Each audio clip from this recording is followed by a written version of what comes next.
Welcome to toy-polloi.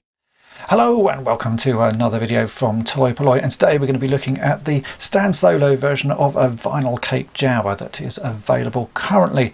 Now these new stand solo Jawas I've been wanting to get for a little while, so I've just bought one off his Etsy page, and he very kindly sent me two of them, so I now have a little bit of a Jawa army turning up, and I have to say it really is a very impressive figure, so much so that I'm actually having trouble remembering which of these are the stand solo versions and which of these are my original Jawas. They are really very nice indeed. So let's take a closer look at them, and we'll also take a closer look at the vinyl cape that comes with them. So here we are. Here are two Jawas.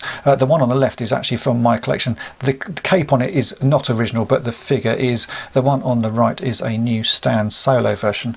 And let's take a closer look at them. You can see that they really are a very close copy indeed. I think Chris has done amazing work again managing to recreate this figure, especially as he is so tiny. The Jawa is one of those figures that I don't actually see that often at all. In fact, in all my years of collecting, I've only got two of them. So this one here and the one with the fabric cape. Those are the only two I've ever sort of managed to find and add to my collection. So getting these new stand solo ones is quite nice because it means I can actually build a bit more of a little army going on.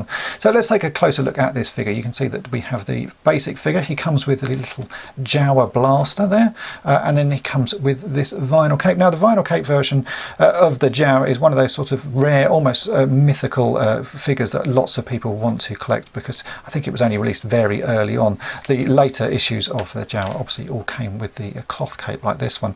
So there's lots of collectors out there who are sort of really keen to get a vinyl version. Whether they like this one because it is a sort of a recreation of that, I don't know, but I think it's quite a nice way of doing it. If we take the cape off, we can have a better look at the figure. So we just fold his arms back and we can slide that cape off. So there you go, you can see this is the little Jawa figure, same articulation, and he's made of pretty much the same plastic as the vintage one, so he feels very similar indeed. If we turn him over, where the date stamp should be on his leg, you can see that has been replaced with a tiny little SS. You can just about see that.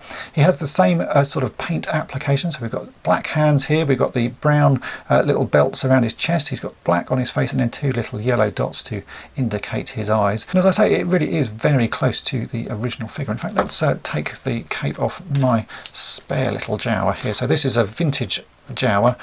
He's got quite a lot of paintwear on his hands, but if we compare the two, you can see how close they are. I think my vintage one may be a slightly different colour. It's probably, it just depends on where in the world it was made, what factory it came from. It looks a little bit sort of more orangey, and there does seem to be a slight difference in the hips. I think the hips on Chris's new Jawa are just a little bit wider, but really that's about it. The rest of them look very close indeed, and as we turn it around, you can see the back, the sculpting and everything is exactly the same. So these come with a vinyl cape, and over the years I've actually tried to make my own version of a vinyl cape. I picked a sort of reproduction cape up off eBay many years ago. You can see this is the one that I picked up, which I think was made out of an old binder cover or something like that, so it's been cut and shaped, but it's a very orangey red colour. It doesn't really match the colour you can see there. So I made my own version, which I made out of a blow-up beach toy. I think I made this out of a blow-up walking stick or something like that, and that was the closest I'd managed to get to sort of the right sort of tone and colour of the vintage capes. So the ones that Stand Solo are doing now, as you can see, a really close match. It's the right sort of material, it's got the right sort of weight and thickness to it. In fact, I have a few here that haven't been put on the figure, so you can see the hole size on them. So it's a much smaller hole. That's just been stretched by where the arms have gone through it. So it really is a very nice sort of feeling material, and I'm sure at some point Chris maybe will use this material on some other of the figures, because if you can get this in different colours, it really is a very close match, as I say. So let's put these capes back on the figure so that we can see the Jawas as they should be. Now for a question I am often asked: is there a right and a wrong way to have the capes on the figures? Some people like to have the capes so they're folded down like this, so you get to see more of the face. Other people like to have the capes up like this, so it's more of a tube around the figure. For me, I don't think there is a right or wrong way to do it. I think they were often packaged with the capes folded down like this, but over the years they get sort of pushed up, and it really depends on, you know, how they were stored in all that time. I tend to have my capes folded down for all the figures just because I like to see their faces, but really if you want to have them like that, then leave them like that. This is how they come packaged from Stan Solo. The cape will be wrapped around the figure like that, so it's then up to you as to what you do to them. But I think to see the full effect of the figure, it's better to have it folded down. They just look a little bit nicer. Certainly in my collection, that's how they will be displayed. As with all the stuff that Chris does at Stan Solo, he does seem to have an eye for detail, so these really are a very good recreation of those vintage figures.